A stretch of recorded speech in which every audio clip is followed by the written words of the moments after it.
깊은 어둠 속에 홀로 두시는지, 어두운 밤은 왜 그리 길었는지,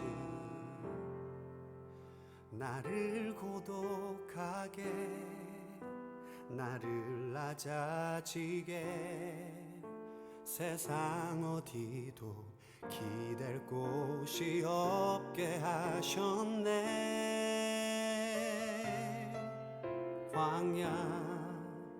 광야에 서 있네.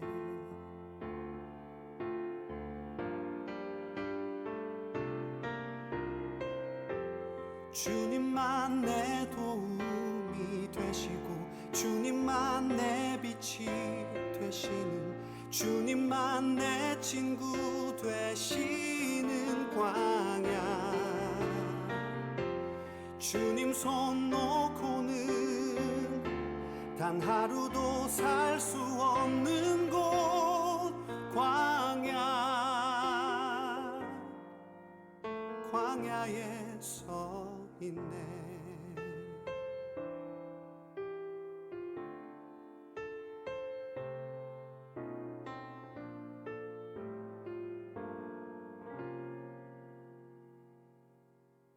왜 나를 깊은 어둠 속에 홀로 두시는지, 어두운 밤은 왜 그리 길었는지, 나를 고독하게, 나를 낮아지게, 세상 어디도 기댈 곳이 없게 하셨네.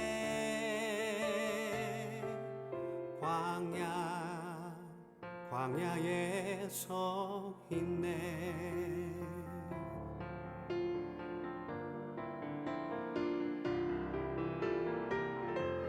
주님만 내 도움이 되시고, 주님만 내 빛이 되시는, 주님만 내 친구 되시는 광야.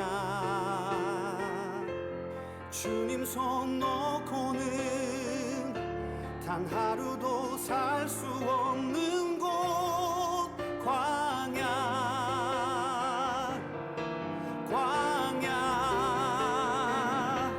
주께서 나를 사용하시려, 나를 더 정결케 하시려, 나를 택하여 보내신 그곳, 광야. 성령이 내 영을 다시 태어나게 하는 곳, 광야에 서 있네.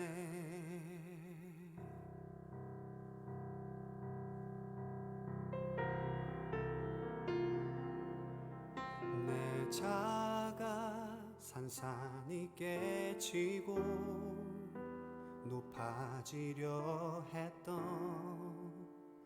내 꿈도 주님 앞에 내어놓고,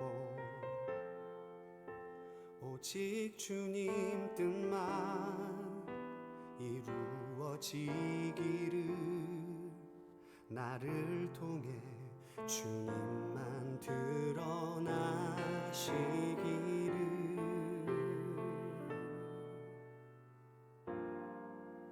광야를 지나며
네, 저희 같이 찬양하심으로 수요일 예배 같이 시작하도록 하겠습니다. 시간 같이 찬양할 때 광야를 지나며 같이 찬양할 텐데요.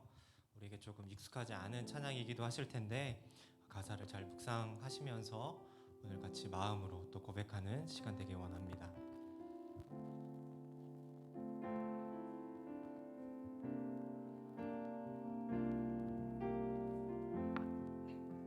왜 나를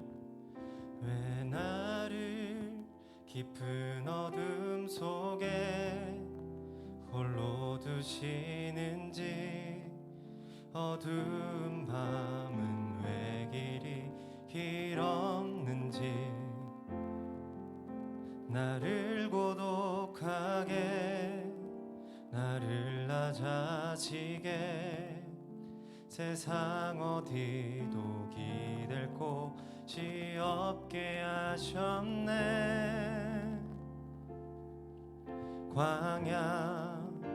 광야에 서 있네. 왜 나를 깊은 어둠 속에 왜 나를 깊은 어둠 속에 홀로 두시는지 어두운 밤은 왜 길이 길었는지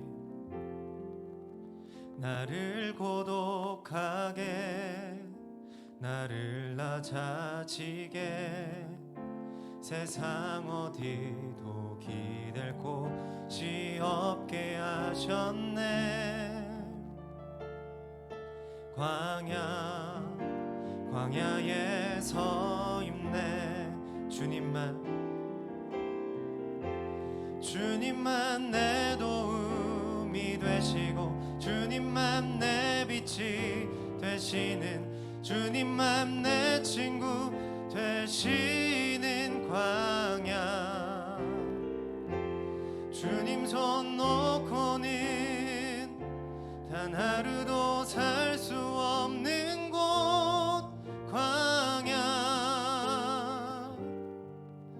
광야에 서 있네. 왜 나를 깊은 어둠 속에 왜 나를 깊은 어둠 속에 홀로 두시는지 어두운 밤은 왜 그리 길었는지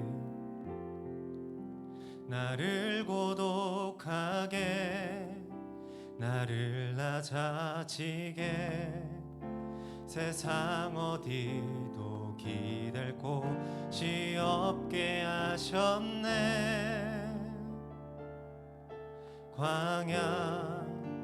광야에 서 있네. 다시 한번 고백합니다. 왜 나를 깊은 어둠 속에 홀로 두시는지 어두운 밤은 왜 그리 길었는지 나를 고독하게 나를 낮아지게 세상 어디도 기댈 곳이 없게 하셨네. 사셨네. 광야에 서 있네. 주님만 내 도움이 되시고, 주님만 내 빛이 되시는, 주님만 내 친구 되시는 광야. 주님 손 놓고는 단 하루도 살 수 없는 곳,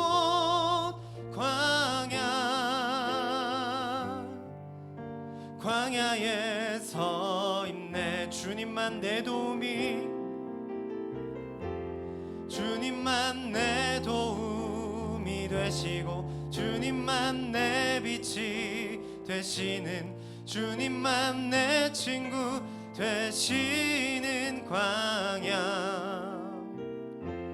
주님 손 놓고는 단 하루도 살 수 없는 곳, 광야에 서 있네.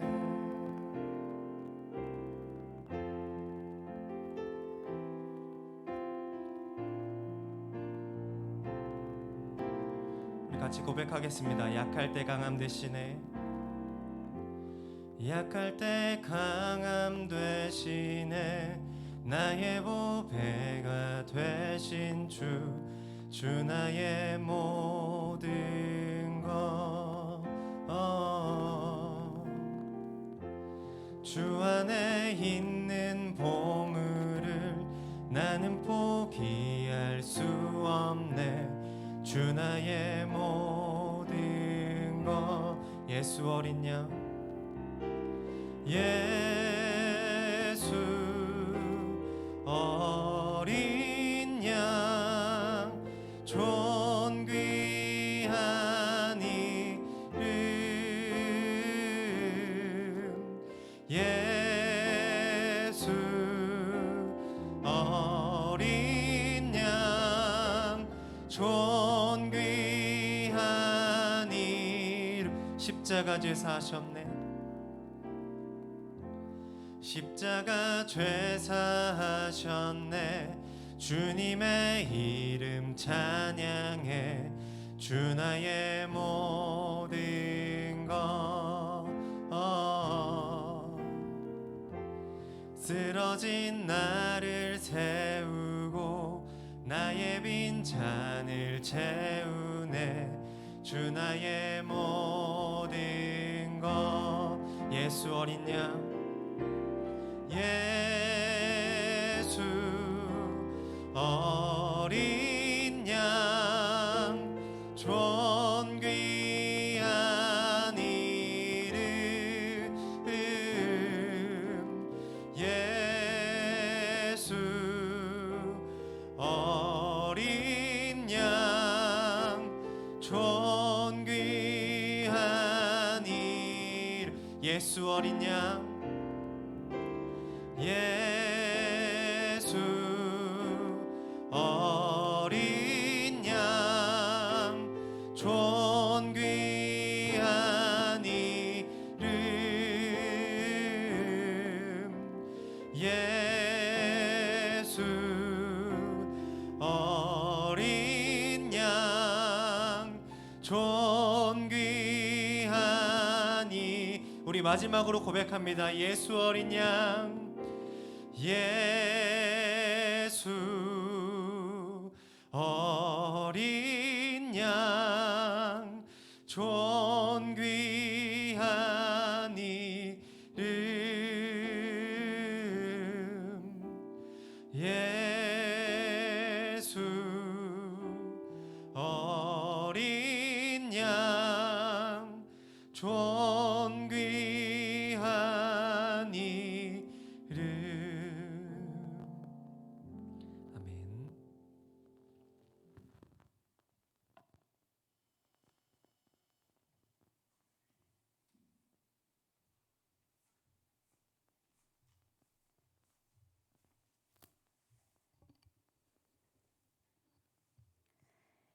여호와 우리 주여, 주의 이름이 온 땅에 어찌 그리 아름다운지요.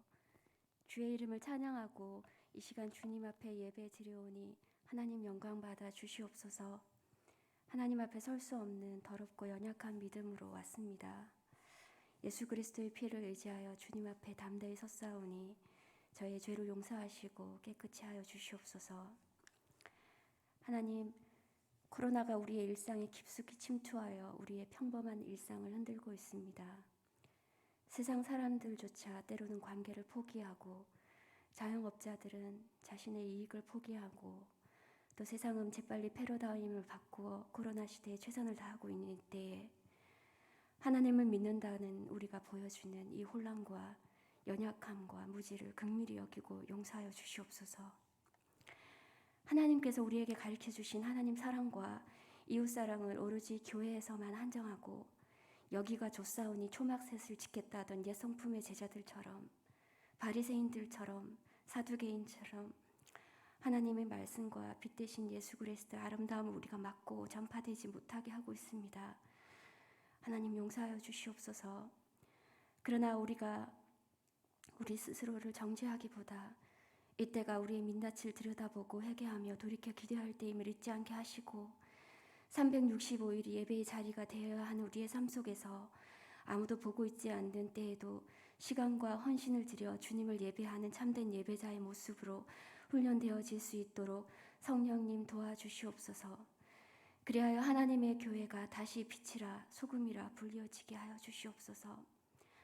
또한 우리 영광교회가 주님께서 가르쳐 주신 기도처럼 하나님의 뜻이 이루어지는 교회가 되기를 소원합니다. 대면 예배에 참석하기를 소원하지만 오시지 못하는 어르신들의 영과 육을 돌보시고 말씀으로 날마다 새롭게 하여 주시고 강건하게 지켜주시옵소서. 다음 세대를 위해서 우리가 기도하오니 하나님, 우리의 영광교회와 또 이 땅 한국의 다음 세대를 주님께서 일으켜 주시옵소서. 또한 우리 영광교회의 아픔을 아시는 주님께서 속히 이 어지러움과 혼란에서 벗어나 새로운 꿈을 꾸는 교회로 일어나게 도와주시옵소서. 임념석 목사님을 힘있게 세워주시고 또 저희에게 가르치시고 선포하시는 말씀 그대로 그 삶에서 주님의 나라가 이루어지게 하시옵소서. 두 분의 장로님들도 주님께서 긍휼히 여겨주셔서 이미 이룬 것은 잊어버리고 온전히 앞에 있는 표대를 쫓아 다름질했던 사도 바울의 모습으로 일어나게 하여 주시옵소서. 내일부터 시작되는 명절에 코로나로부터 저희와 이 한국을 지켜주시고 또 세계를 지켜주시며 또 저희가 만나지 못하지만 더 아름다운 관계가 회복되어지고 또 서로 복된 말씀을 나눌 수 있도록 도와주시옵소서. 이 시간 목사님의 말씀을 듣습니다.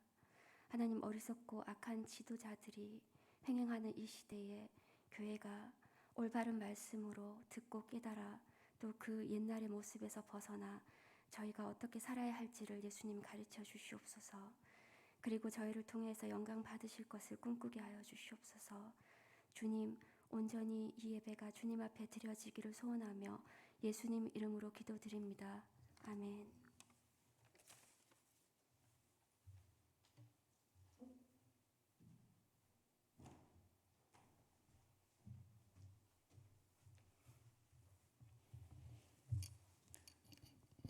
하나님 말씀 마태복음 23장 29절로 39절입니다. 마태복음 23장 29절로 39절 말씀. 네, 우리 함께 봉독하겠습니다.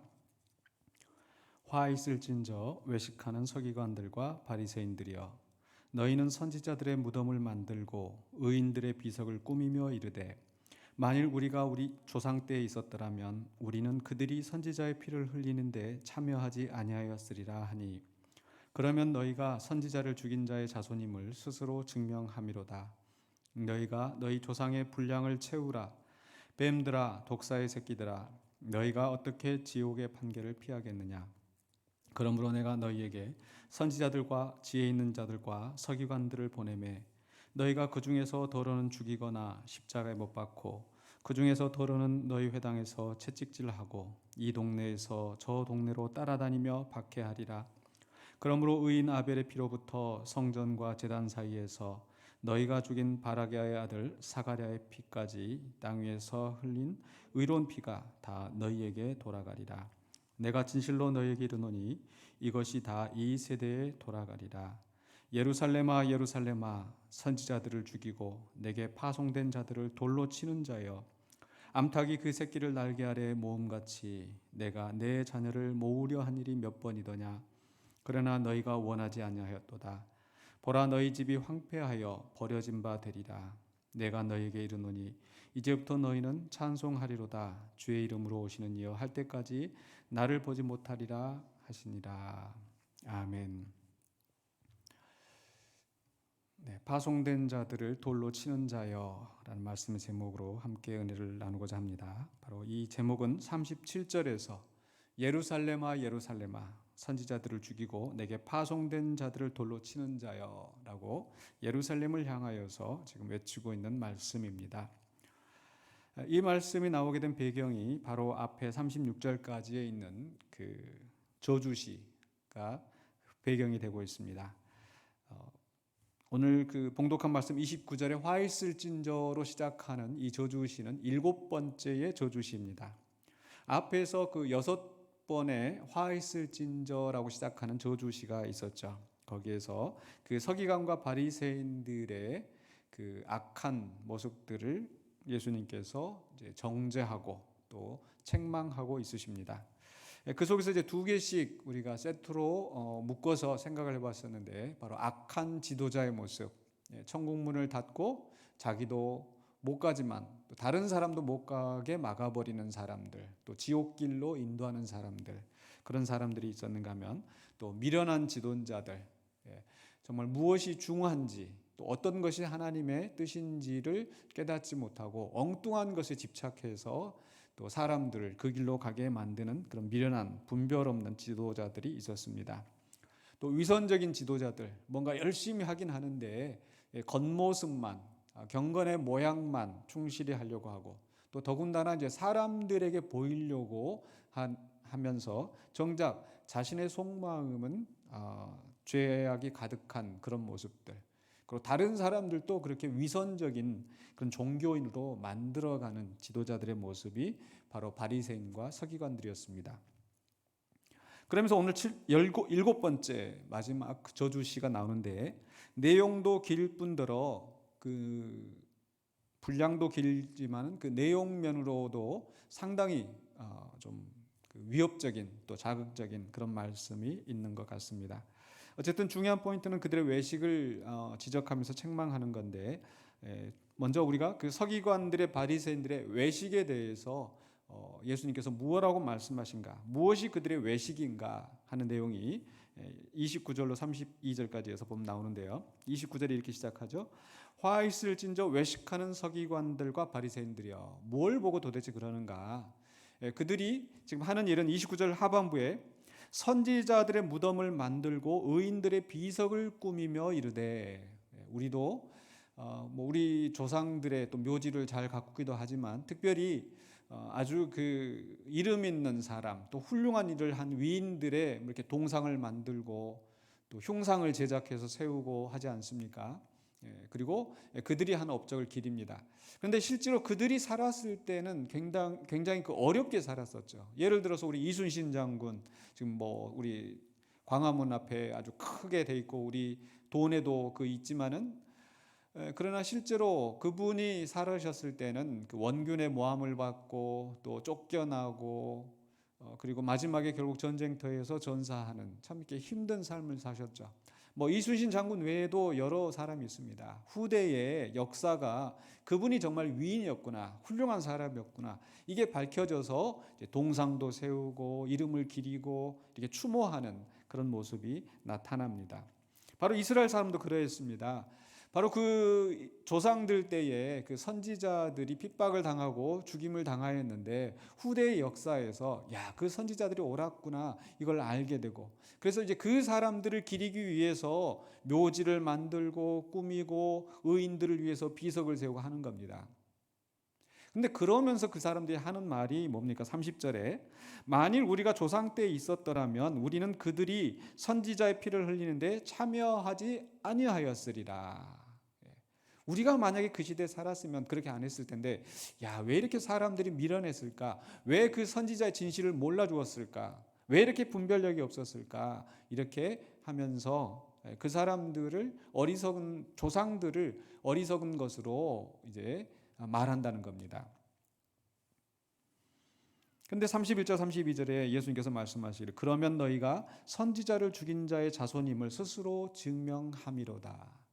정말 자기 자신의 그 악함을 돌아보고 우리도 정말 그럴 수 있었는데 라고 하는 것이 아니라 자신들은 비석을 세우고 묘비를 세우면서 묘지를 꾸미면서 하니까 우리는 의로운 사람들이다. 스스로 착각하며 사는 거죠. 그게 바로 외식하는 모습입니다.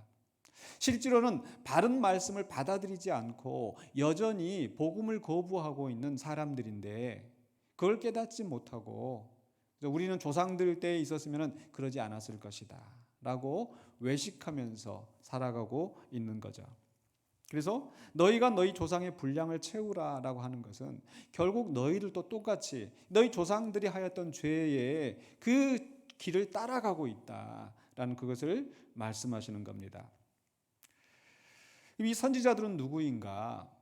바로 하나님이 보내신 사람들입니다. 선지자라는 것은 바로 하나님의 말씀을 받아서 백성들에게 전파하는 사람들이죠. 34절에서 이렇게 말씀합니다. 예수님께서 그러므로 내가 너희에게 선지자들과 지혜 있는 자들과 서기관들을 보내매. 많은 그 말씀을 가르치고 전하는 사람들을 하나님께서 세우셔서 보내셨다.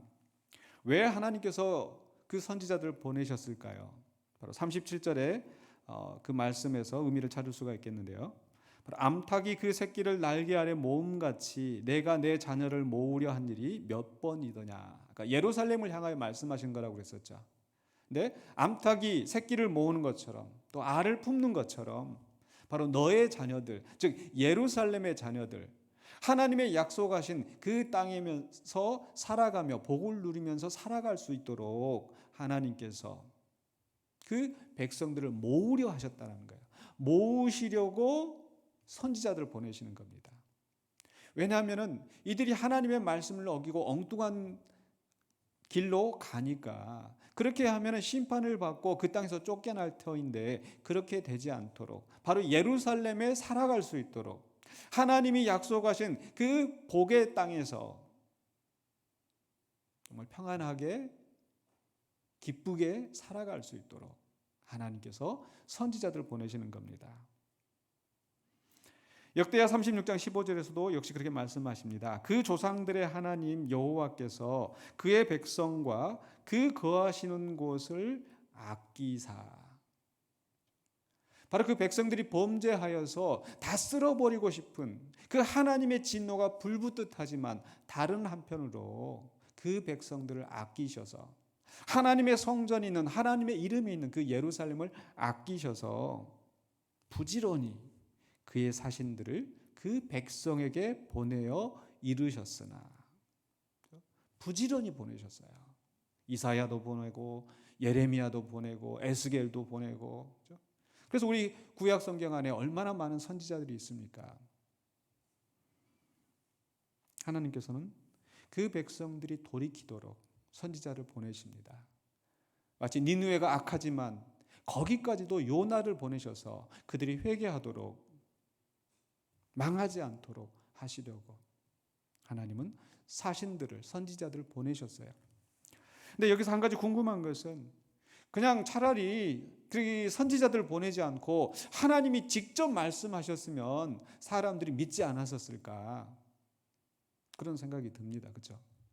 오늘날에도 우리가 하나님이 좀 직접 말씀하시고 그런 기적같이 뭔가 우리에게 말씀하시면 참 좋겠는데 그렇지 않으니까 너무 답답한 거예요. 어떤 사람들은 내가 하나님의 말씀을 들었다, 내가 꿈을 꾸었다 라고 하면 그렇게 말을 하고 다니는 사람이 있는데 나는 그런 경험이 없어요. 그러면 너무 답답하고 왜 하나님은 나한테 안 나타나시는지.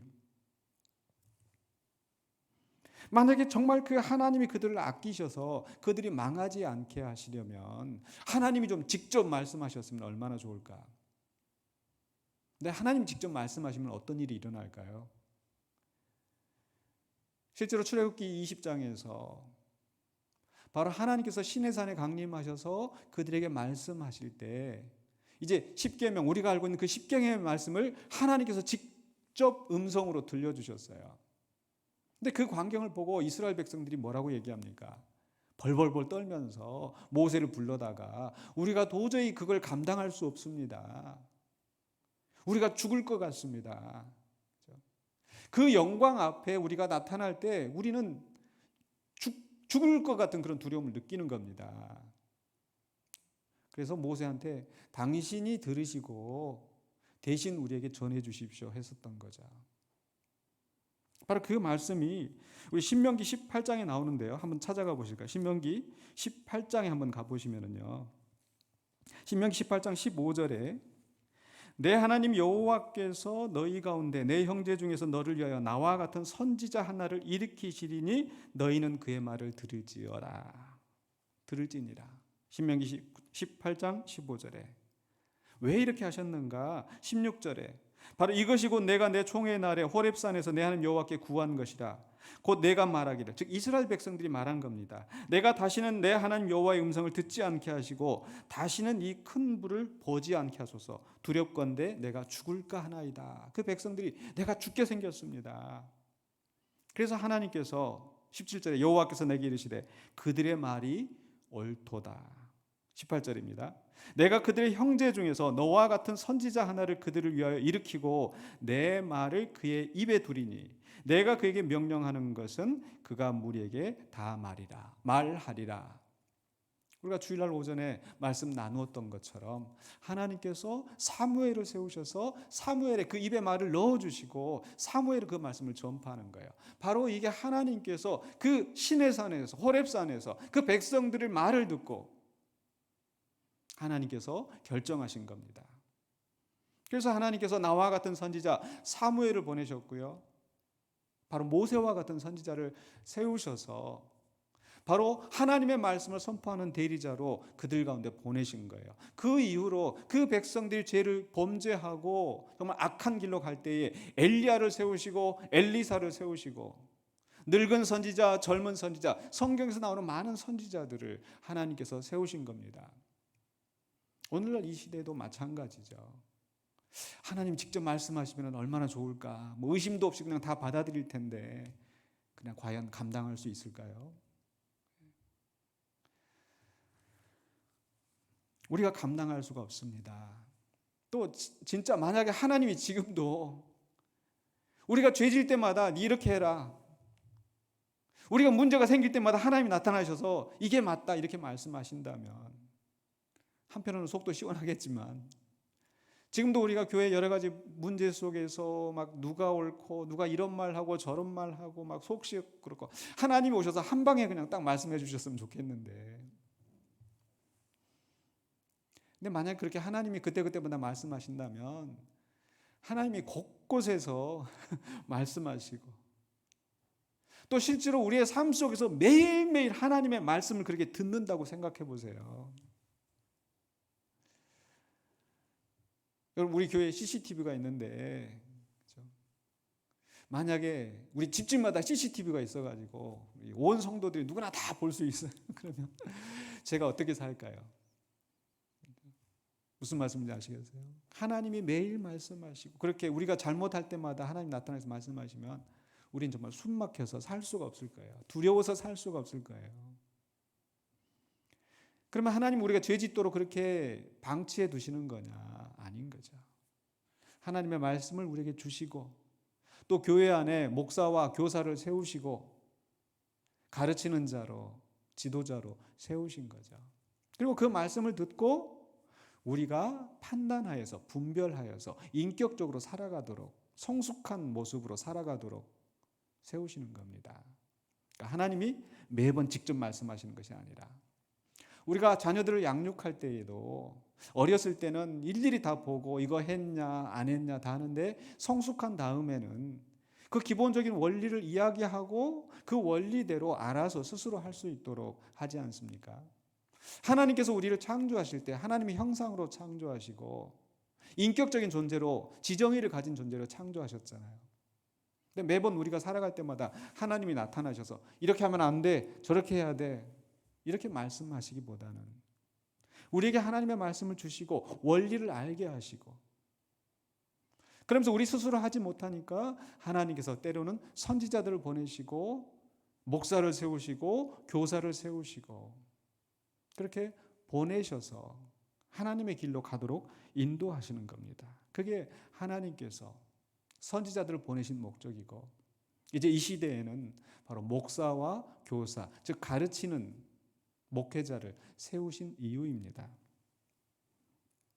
그런데 문제는 그렇게 하나님께서 선하신 뜻으로 그 백성들을 아끼셔서 그 선지자들 보내시는데, 문제는 그 말을 듣는 사람들이 그 선지자들을 거부하고 핍박하고 박해하는 겁니다. 아까 보았던 말씀 마태복음 23장 37절에서 예루살렘아 예루살렘아 하시면서 내가 내 자녀를 모으려 한 일이 몇 번이더냐. 하나님은 부지런히 사신들을 보내셨잖아요. 몇 번이나 내가 내 모으려고 보냈더냐. 그러나 너희가 원하지 아니하였도다. 역대하 아까 그 말씀에서도 36장 15절에서 방금 하나님이 부지런히 사신들을 보냈는데 16절입니다.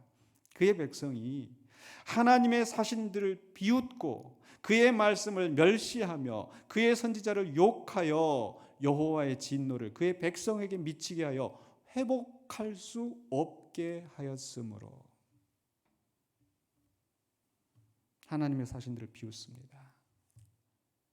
그들의 말을 듣지 않는데 결국 그것은 하나님의 말씀을 멸시하는 거죠. 그래서 결국 여호와의 진노가 그의 백성에게 미치게 만드는 사람들. 역시 마태복음 23장 말씀에서도 오늘 봉독한 말씀 속에서 34절입니다. 보내매 선지자를 보내고 사도를 보내고 서기관들을 보내고, 근데 너희가 그 중에서 더러는 죽이거나 십자가에 못 박고 그 중에서 더러는 너희 회당에서 채찍질하고 이 동네에서 저 동네로 따라다니며 박해하리라. 예수님께서 보내신 그 제자들을 박해할 것을 말씀하시는 거예요. 그들은 예수님께서 이 말씀을 하신 이후에 실제로 그 말씀을 전하고 있는, 말씀이 육신이 되어 그 가운데 계시는 그 예수님을 십자가에 못 박았습니다.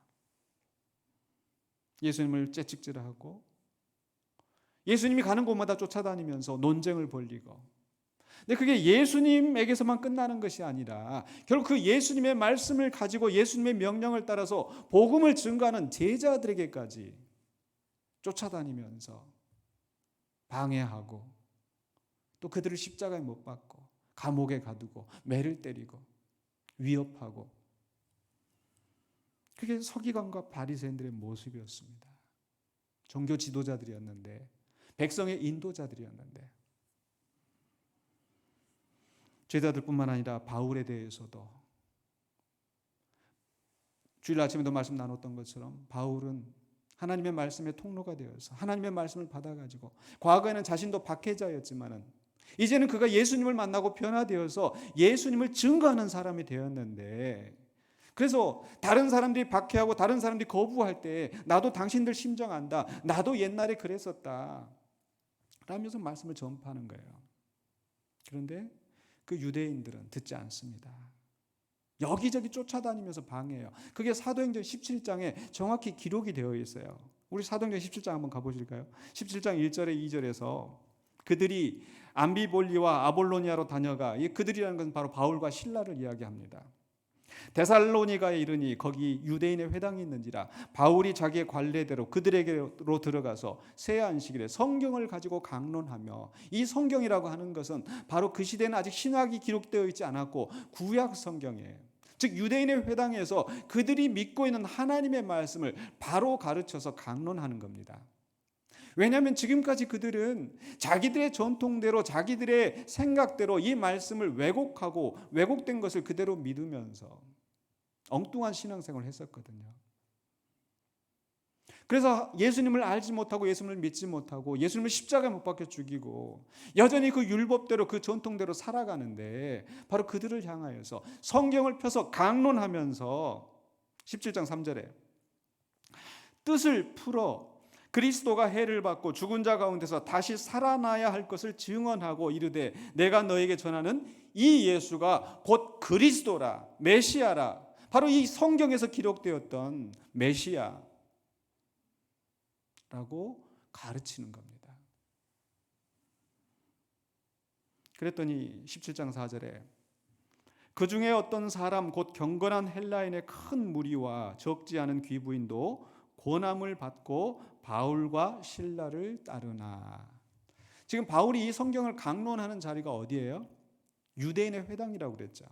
이 유대인의 회당인데 그 회당에서 헬라인의 큰 무리, 경건한 헬라인의 큰 무리, 적지 않은 귀부인, 즉 이들은 이방인이지만 바로 이제 그 유대인들이 믿는 그 하나님을 믿고 그들의 종교에 귀의해서, 즉 쉽게 말해서 유대인들의 그 어떤 선교를 받은 사람들이에요. 전도를 받은 사람들이에요.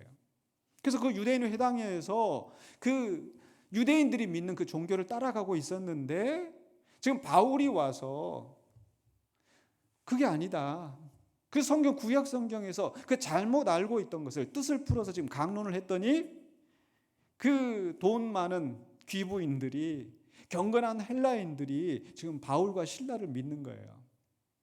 그랬더니 그 꼴을 누가 못 보는 거예요. 5절에 17장 5절에 그러나 유대인들은 시기하여. 지금까지 자기들이 존경을 받았는데 자기들이 하는 말들을 따랐는데 이 바울과 실라가 와가지고 그게 아니다라고 이야기를 하며 예수가 그리스도라라고 가르치니까 유대인들은 시기하여. 어떻게 해요? 저자의 어떤 불량한 사람들을 데리고 때를 지어 성을 소동하게 하여, 요즘 말로 하면은 용역을 불러다가 소동을 일으키고 야손의 집에 침입하여 그들을 백성에게 끌어내려고 찾았으나, 그 회당장에 있던 야손, 거기 지금 틀림없이 있을 것이다. 그래서 그 복음을 전하고 있는 바울과 실라를 잡아 박해하려고 하였습니다. 근데 거기서 끝나는 게 아니라 그 박해를 피하여서 이제 데살로니가에서 바울이 베레아로 갑니다. 베레아로 갔더니 베레아 사람들은 더 신사적이어서 말씀이 과연 그러한가라고 듣고 있는데, 정말 그 말씀을 경청하면서 정말 그 말씀을 이해하고 받아가고 있는데 17장 13절에 데살로니가에 있는 유대인들은 바울이 하나님의 말씀을 베레아에서도 전하는 줄을 알고 거기도 가서 무리를 움직여 소동하게 하거늘. 거기까지 쫓아가서 방해하고, 저 사람들은 천하를 소란하게 하는 자다, 저 사람은 율법을 어기는 자다, 저 사람은 불경건한 자다, 온갖 소리를 다 하면서 바울을 음해하고, 그 바울이 전하는 하나님의 말씀을 분명히 성경에 기록하고 있잖아요. 바울이 하나님의 말씀을 베레아에서도 전하는 줄 알고, 하나님의 말씀인데 그 말씀을 전하지 못하도록 막는 겁니다. 막기만 할 뿐만 아니라 그 바울을 죽이려고, 박해하려고, 실제로 때리고 잡아 가두고 박해했어요.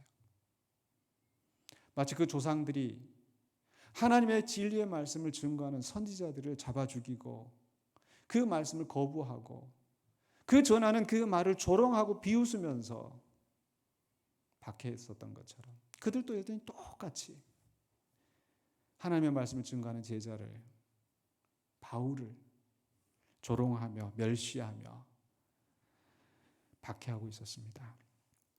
예수님께서는 그걸 아셨어요.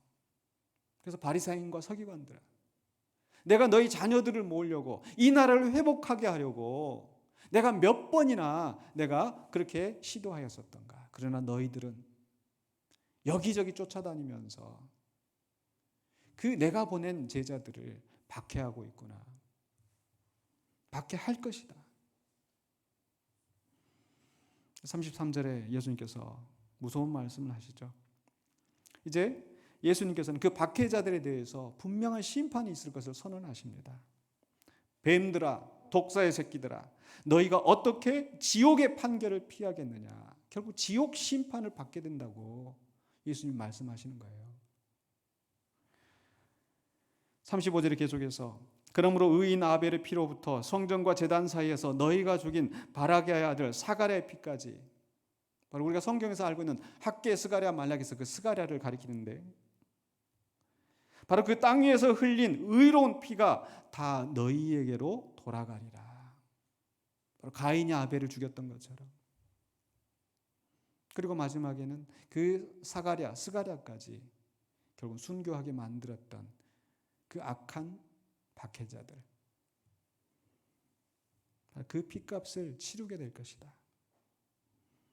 그러면서 37절로 38절에 예수님이 말씀하시는 거예요. 예루살렘아, 예루살렘아, 선지자들을 죽이고 내게 파송된 자들을 돌로 치는 자여, 보라 너희 집이 황폐하여 버려진 바 되리라. 왜 예수님께서 지금 굳이 예루살렘아, 예루살렘아 이렇게 말씀하셨을까요? 바로 예루살렘은 이스라엘의 수도이고 하나님의 성전이 거기에 있고 왕의 왕궁이 거기에 있고, 그래서 모든 종교 지도자들, 기득권자들, 권력을 가진 사람들이 거기 예루살렘에 있으면서 예루살렘을 중심으로 해서 자기들의 종교적인 세력을 만들고 그 세력으로 복음을 증거하는 신실한 예수 그리스도의 제자들을 박해하고 복음을 막아서는 겁니다. 바로 구약 성경에 바로 그런 선지자들 핍박하고 박해하는데 앞선 사람들이 바로 예루살렘의 선지자들이었어요. 종교의 최고 권력을 가지고 있는 사람들. 예레미야를 박해하던 사람이 바로 하나냐. 예레미야는 아나돗의 선지자. 바로 그 엘리의 집에 그 아비아달이 쫓겨날 때 그 제사장들이 이제 아나돗이라는 곳으로 쫓겨나갔어요. 변방의 제사장이 되었어요. 변방에서. 근데 그 후손 가운데 예레미야가 나오게 되고요. 참 아이러니죠. 그런데 하나냐라고 그 예루살렘에서 그 왕궁에서 정말 이제 최고의 지위와 명예를 가지고 아마 그 말씀을 가르쳤던 선지자였을 것 같아요. 근데 예레미야는 이 성전이 망하게 될 것이다, 이 나라가 망하게 될 것이다 라고 하는데, 그 당시 바로 바벨론의 그 포로로 바벨론이 그 쳐들어와서 바벨론의 속국으로 식민지로 살고 있는 상황이었습니다. 하나냐가 가서 백성들한테 메시지를 이야기하는 거예요. 멍에를 꺾어버리는 그 퍼포먼스를 하면서 하나님께서 바벨론의 멍에를 이렇게 꺾어버리셨다. 거짓 예언을, 백성들한테 위로의 말씀을, 확신의 말씀을 전한다고 하면서 사실은 그게 거짓말인 것을, 그 거짓말을 이야기하고 있는 거예요. 그래서 예레미야가 네가 하나님이 보내지도 않았는데 거짓말을 하고 있다, 네가 잘못됐다. 변방의 선지자인 예레미야를 바로 예루살렘 선지자 하나냐가 가만두지 않는 거죠. 결국 왕을 선동을 해서, 백성을 선동해서 예레미야를 가두고 매를 때리고, 그게 이스라엘의 역사인데, 바로 북이스라엘에서도 똑같은 상황이 벌어지는데요.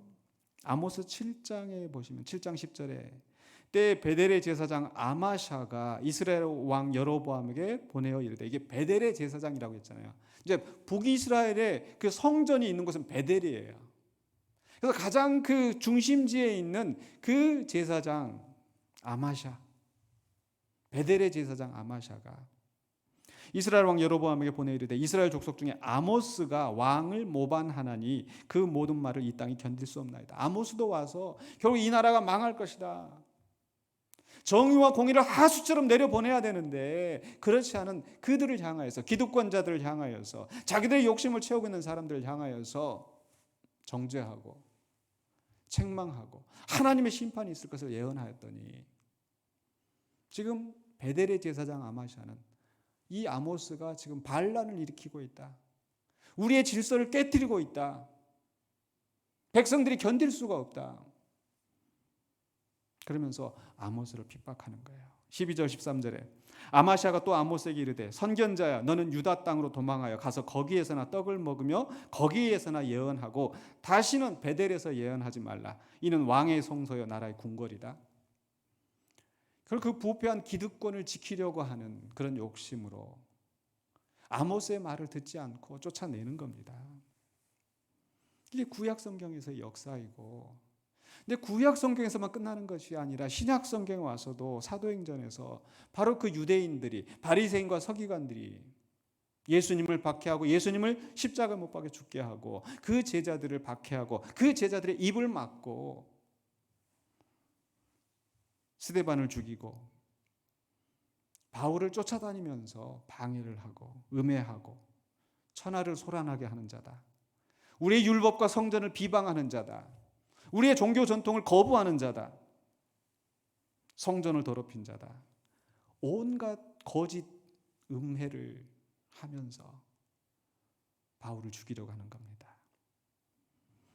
바울만 그랬을까요? 제자들만 그랬을까요?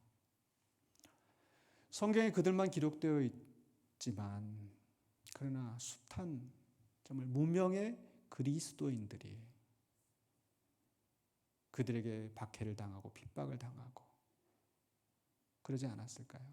그래서 예수님께서 바로 너희가 그런 고난을 당할 것이다. 사도들이 교회에 보낸 편지 가운데 의를 위하여 고난을 받는 것을 이상하게 여기지 말라. 불같은 시련이 온다고 해서 당황하지 말아라.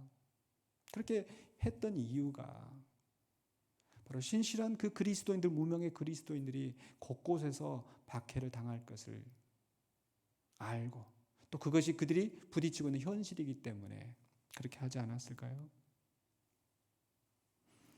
분명히 그들은 로마의 박해도 받았겠지만 정말 그들을 더 괴롭게 하는 것은 하나님을 믿는다고 하면서 하나님의 말씀을 이야기하면서 오히려 진리를 전하는 자들을 박해하는 그 내부의 박해자들, 그들 때문에 더 괴로워하지 않았을까요? 오늘날 이 시대도 마찬가지입니다. 하나님의 말씀을 인용하고 성령을 언급하면서 자기들의 종교적인 권위를 가지고 다른 사람을 정죄하고 신실하게 주의 말씀을 붙잡고 살아가는, 그의 말씀을 선포하고 가르치고 살아가려고 하는 신실한 주의 종들을 핍박하는 자들이 있을 수 있습니다. 분명히 우리는 성경을 보면서 때로 그게 남의 일처럼 생각될 수가 있어요. 바로 바리새인과 서기관들이 그랬던 것처럼. 바로 그들은 구약 성경을 보면서 야, 이렇게 이들이 어리석게 그들을 선지자들을 참 선지자를 알아보지 못하고 죄를 지었다. 우리는 안 그럴 텐데. 어쩌면 우리 자신들에게 주시는 말씀이 아닐까. 우리도 성경을 보면서 출애굽기를 읽으면서 사사기를 보면서 야, 왜 이렇게 이 사람들이 이렇게 살아갈까? 라고 생각을 하지만 사실 우리도 그 형편에 있었더라면 같은 범죄를 하지 않았었을까? 우리를 돌아보라고 이 말씀을 하시는 것이 아닐까요? 분명히 하나님은 이 시대에도 말씀을 증거하는 자들을 보내십니다. 그러나 이 시대에도 그 말씀을 전하는 자들을 거부하고 박해하고 돌아서는 자들이 있습니다. 우리는 그렇게 되어서는 안 될 것입니다. 분명히 하나님이 세우신 종들을 우리는 존중하고 또 따라야 될 의무가 있습니다. 저는 오늘 말씀 속에서 그냥 무조건 주의 종은 따라야 된다, 주의 종은 비판하면 안 된다, 이런 얘기가 아니죠. 제가 그렇게 지금까지 말씀하지 않았었잖아요. 주의 종을 반대하면 저주를 받는다, 주의 종을 비판하면 벌을 받는다? 아닙니다. 분명히 신명기 아까 18장에서도 나와 같은 선지자를 보낼 것이다 라고 말씀하시는데 그 다음에 그러나 내가 보내지 않은 거짓 선지자들이 있다고도 분명히 말씀하셨거든요. 신약 성경에 와서도 베드로후서 2장 1절에 그러나 백성 가운데 또한 거짓 선지자들이 일어났었나니, 과거의 구약성 시대에 분명히 하나냐나 아마샤나 그런 사람들처럼 거짓 선지자들이 있었어요. 그래서 이와 같이 베드로후서 2장 1절에 계속해서 이와 같이 너희 중에도 거짓 선생들이 있으리라. 그들은 멸망하게 할 이단을 가만히 끌어들여 자기들을 사신 주를 부인하고 임박한 멸망을 스스로 취하는 자들이라.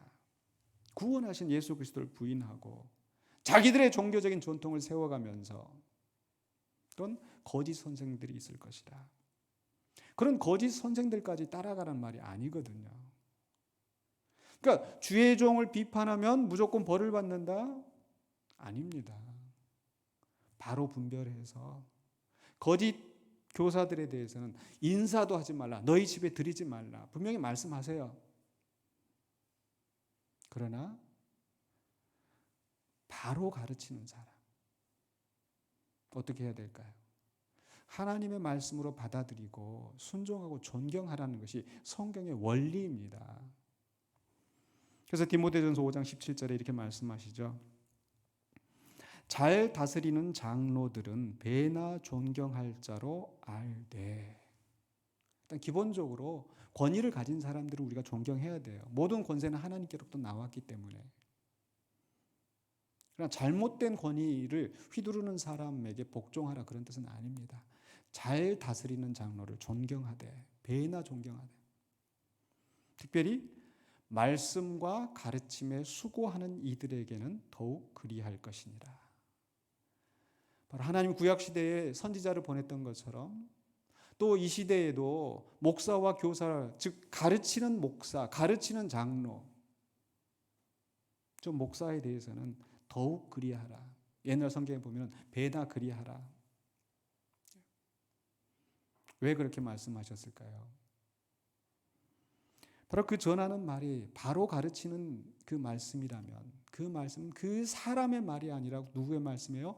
하나님의 말씀이기 때문에. 바울이 유대인의 회당에서 전파하는 것은 바울의 말이 아니라 하나님의 말씀이기 때문에 그 말씀을 존중하여서 그 가르치는 자를 더 존중하는 겁니다. 예를 들어서 우리가 법원에다가 어떤 편지를 쓸 때, 또 법원에 어떤 서류를 낼 때 보면 그 재판장 앞에 보낼 때 뭐라고 해요? 재판장님께 이렇게 하지 않잖아요. 뭐라고 해요? 존경하는 재판장님께. 내가 그 사람 전혀 알지 못하는데, 그 사람 본 적도 없는데, 그 사람이 어떤 사람인지도 알지 못하는데 우리가 존경하는 재판장님 하는 것은 그 사람 그 자체에 대한 것이 아니라 그 권위를 존중하고 그 권위를 받아들인다는 의미인 거죠. 마찬가지로 그저 주의 종이니까 무조건 따르고 무조건 존경하는 것이 아니라 그 말씀을 존중하여서 그 입에서 나오는 그 말이 하나님의 말씀인 것을 알고 존중하고 복종하는 겁니다. 데살로니가전서 5장 12절 13절에서도 역시 동일한 말씀.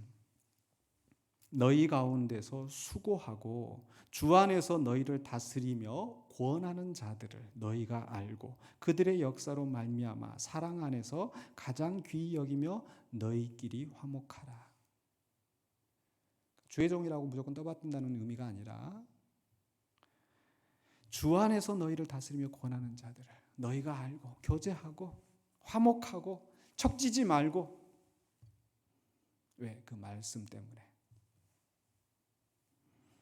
히브리서 13장 17절에서도 역시 동일하게 말씀합니다. 너희를 인도하는 자들에게 순종하고 복종하라. 그들은 너희 영혼을 위하여 경성하기를 자신들이 청산할 자인 것 같이 하느니라.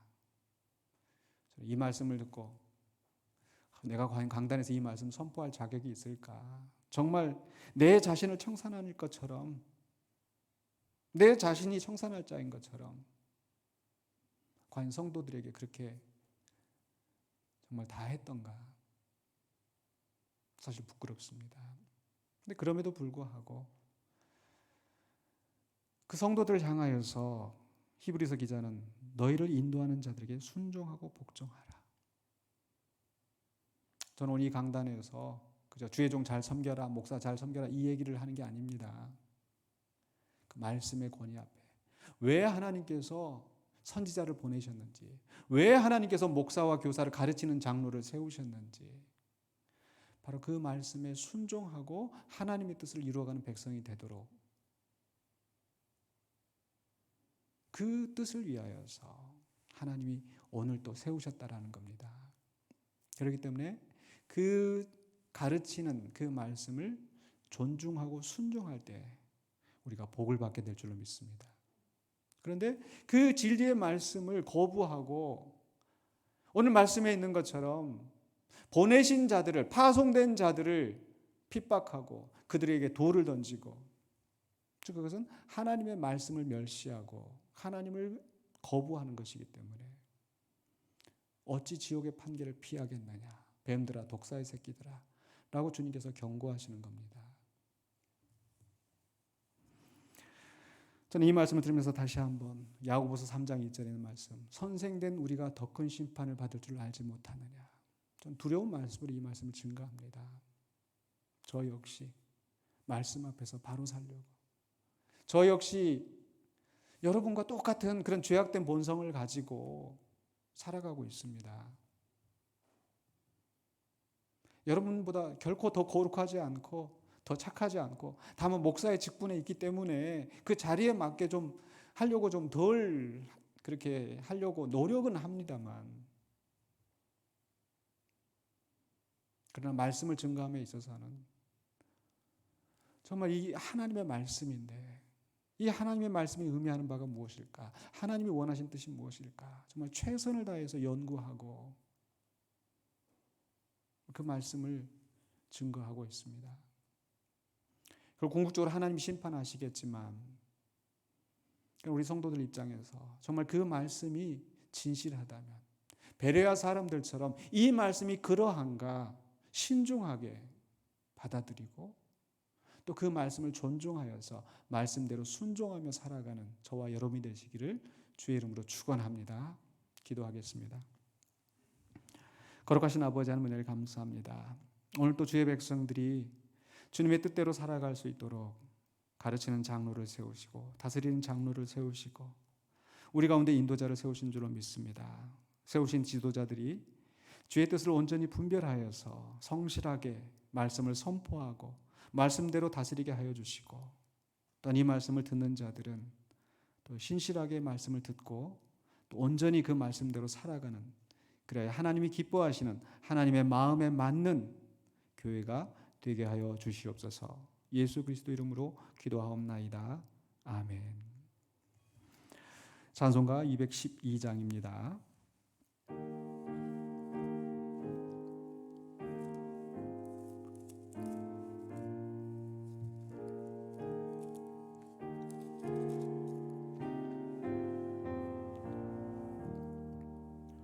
겸손히 주를 섬길 때 괴로운 일이 많으나 구주여 내게 힘주사 잘 감당하게 하소서. 인자한 말을 가지고 사람을 감화시키며 길을 잃은 무리를 잘 인도하게 하소서. 구주의 귀한 인내를 깨달아 알게 하시고 굳건한 믿음 주셔서 늘 승리하게 하소서. 장래의 영광 비추사 소망이 되게 하시며 구주와 함께 살면서 참 평강 얻게 하소서.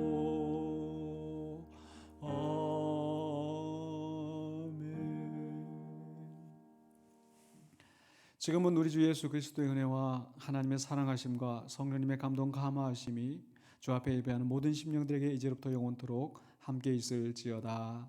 아멘.